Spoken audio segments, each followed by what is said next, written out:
Halo semuanya, pada video kali ini kita akan membahas organ-organ sistem pencernaan serta enzim-enzim yang ada di dalam sistem pencernaan.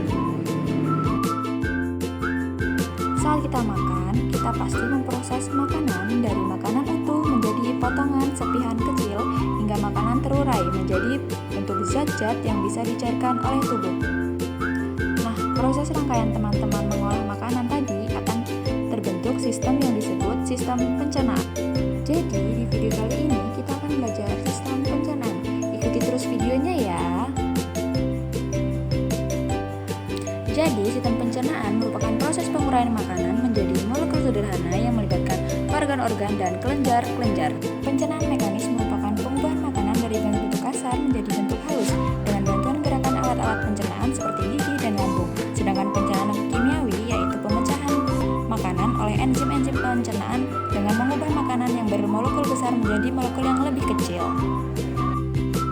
Proses pencernaan manusia melibatkan alat-alat pencernaan berikut: rongga mulut, kelenjar ludah, kerongkongan asa atau esofagus, lambung, hati, kantong empedu, pankreas, usus besar, usus halus, usus buntu atau appendix, dan anus.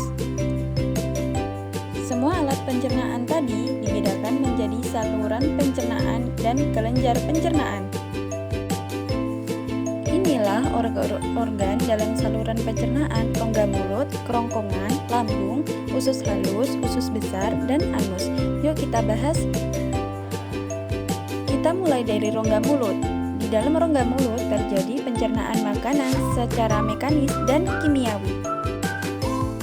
Inilah organ-organ dalam saluran pencernaan: rongga mulut, kerongkongan, lambung, usus halus, usus besar, dan anus. Yuk kita bahas. Kita mulai dari rongga mulut. Di dalam rongga mulut terjadi pencernaan makanan secara mekanis dan kimiawi. Mulut terdiri dari bagian-bagian berikut: langit-langit, uvula atau daging yang menempel di langit-langit, tonsil atau amandel, lidah, gigi geraham atau mular ketiga, kedua, dan satu, premular kedua dan satu, gigi seri atau incisivus sentral dan lateral, dan gigi taring atau cachinus. Jadi, bagian-bagian dalam rongga mulut dapat dikelompokkan menjadi gigi, lidah, dan kelenjar ludah.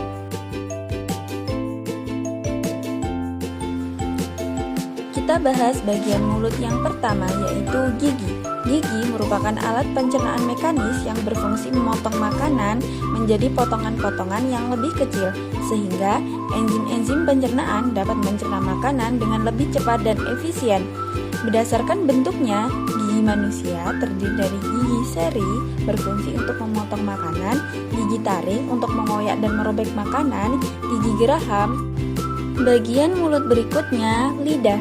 Lidah tersusun atas otot lurik dan permukaannya dilapisi dengan lapisan epitelium yang mengandung banyak kelenjar lendir atau mukosa. Pada permukaan lidah terdapat syaraf-syaraf atau reseptor rasa yang dapat merespon rasa di tempat yang berbeda. Rasa manis pada bagian ujung lidah, asin pada bagian tepi depan, asam lidah bagian tepi belakang, dan rasa pahit lidah bagian belakang atau pangkal lidah. Lidah berfungsi untuk membantu mencampur dan menelan makanan, mempertahankan makanan agar berada di antara gigi-gigi atas dan bawah pada saat makanan dikunyah. Sebagai alat pengecap makanan karena mengandung banyak reseptor pengecap atau perasa, mencampur dan mengaduk makanan dengan lidah, mendorong makanan masuk ke dalam esofagus. Selanjutnya, kelenjar lidah. Kelenjar lidah disebut juga dengan glandula salivalis. Kelenjar lidah berfungsi menyeksikan saliva atau air liur yang mengandung enzim pitialin. Enzim ini dapat mengubah amilum menjadi maltosa. Air liur berfungsi untuk membasuh makanan, mencegah mulut dari kekeringan, membunuh mikroorganisme, dan bertindak sebagai buffer atau penyangga pH. Bagian dalam kerongkongan senantiasa basah oleh cairan yang dihasilkan oleh kelenjar-kelenjar yang terdapat pada Nah, teman-teman, itulah bagian-bagian yang ada dalam rongga mulut kita. Organ pencernaan kedua adalah kerongkongan. Kerongkongan adalah saluran sempit berbentuk pipa dan panjangnya lebih kurang 25 cm yang berfungsi sebagai jalan makanan dari mulut menuju lambung. Pada saluran pencernaan bagian atas terdapat faring atau rongga TK. Faring merupakan daerah percabangan menuju rongga hidung, kerongkongan, dan tenggorokan. Faring dilengkapi epiglotis yang dapat membuka dan menutup. Dalam keadaan biasa, epiglotis akan selalu membuka. Ketika makanan masuk, epiglotis menutup faring sehingga makanan masuk ke dalam kerongkongan. Kerongkongan terdiri dari 1/3 otot lurik dan 2/3 otot polos, dan dindingnya tersusun atas epitel pipi berlapis. Di dalam kerongkongan terjadi gerakan peristaltik, yaitu gerak kontraksi dan relaksasi otot polos yang mendorong makanan menuju lambung. Gerak peristaltik menghasilkan makanan berbentuk gumpalan yang disebut bolus. Jadi, pada kerongkongan terjadi pencernaan secara mekanis. Bagian dalam kerongkongan senantiasa basah oleh cairan yang dihasilkan oleh kelenjar-kelenjar yang terdapat pada dinding kerongkongan untuk menjaga agar bolus menjadi basah dan licin sehingga mudah bergerak menuju lambung. Organ selanjutnya yaitu lambung. Lambung atau ventriculus adalah kantung makanan yang merupakan saluran pencernaan yang terletak di sebelah kiri rongga perut. Nah, di dalam lambung terjadi pencernaan secara mekanis dan kimiawi. Lambung terdiri atas 3 bagian, yaitu bagian atas kardiak, bagian tengah yang membulat fundus, dan bagian bawah pilarus. Lambung memiliki struktur berikut: kardiak, bagian lambung atas dekat jantung, fundus bagian lambung tengah yang membulat, pilarus bagian lambung bawah dekat usus. Ruge adalah memberat mukosa berbentuk lekuk-lekuk yang berfungsi melindungi dinding lambung dari abrasi asam lambung. Sphincter esophagus yaitu katup yang menjaga agar makanan yang masuk tetap berada di lambung. Sphincter pilarus yaitu katup yang menjaga makanan agar tidak keluar sebelum pencernaan selesai. Seperti yang kita bahas sebelumnya, di dalam lambung terjadi pencernaan mekanis dan kimiawi. Pencernaan mekanis terjadi karena adanya gerakan peristaltik akibat kontraksi otot lambung yang mengakibatkan bolos tercampur dan tercaduk menjadi bubur atau kim. Nah, pencernaan kimiawi terjadi dengan bantuan getah lambung yang dihasilkan oleh kelenjar yang terletak di dinding lambung di bagian fundus. Dinding lambung mengandung sel-sel kelenjar yang berfungsi menghasilkan getah lambung. Getah lambung mengandung zat-zat berikut. Asam lambung atau HCl berfungsi mematikan bakteri yang terdapat dalam makanan, mengubah sifat protein, merangsang keluarnya sekretin, merangsang keluarnya hormon kolesistokenin yang merangsang empedu agar mengeluarkan getahnya, dan mengaktifkan enzim pepsinogen menjadi pepsin. Enzim pepsin berfungsi merombak protein menjadi pepton. Enzim renin berfungsi mengaktifkan kaseinogen menjadi kasein, dan hormon gastrin berfungsi merangsang sekresi getah lambung.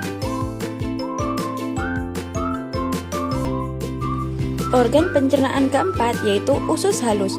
Usus halus adalah saluran berkelok-kelok yang panjangnya sekitar 6-8 meter dan lebar 25 mm. Pada usus halus terjadi pencernaan kimiawi. Usus halus terdiri atas 3 bagian yaitu duodenum atau usus 12 jari, jejunum atau usus kosong, ileum atau usus penyerapan. Mari kita bahas satu persatu ya. Usus 12 jari berfungsi sebagai tempat pencernaan makanan dengan enzim-enzim. Terdiri dari 2 saluran yaitu kantong empedu berisi cairan empedu yang dihasilkan oleh hati yang berguna untuk mengemosi lemak, dan pankreas menghasilkan getah pankreas yang bersifat basah yang mengandung beberapa jenis enzim seperti amilase, tripsin, dan lipase.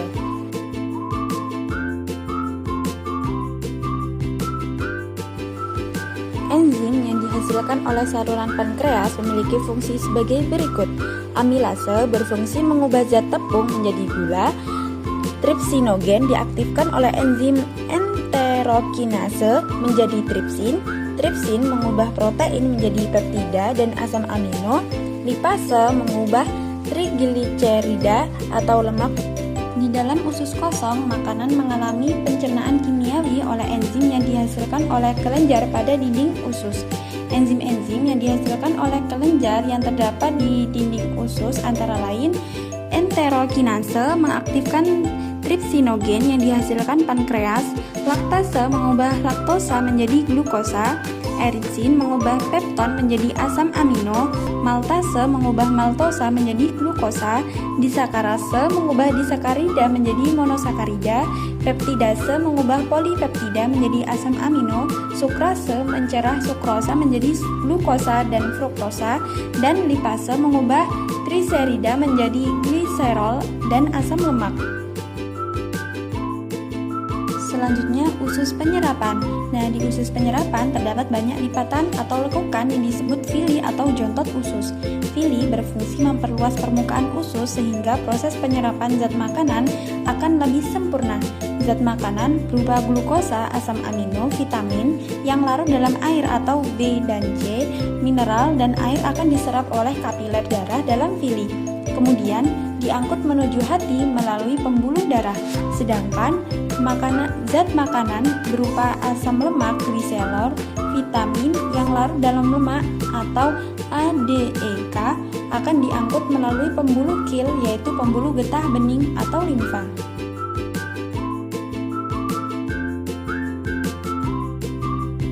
Sebagai organ penyerapan makanan, dinding usus halus memiliki struktur berikut.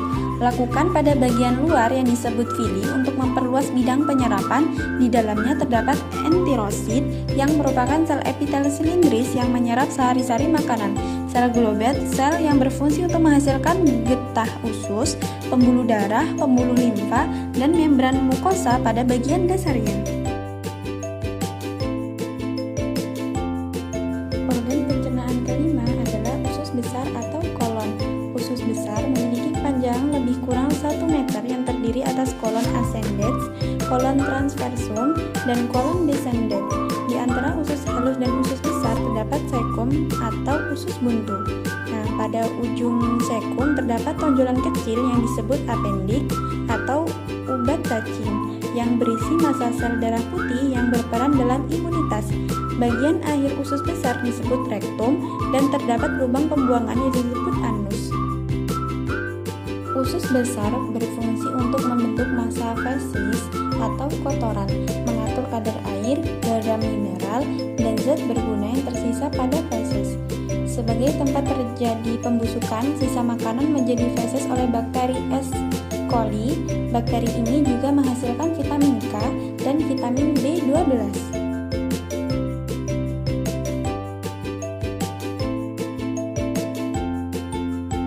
Organ pencernaan terakhir adalah anus.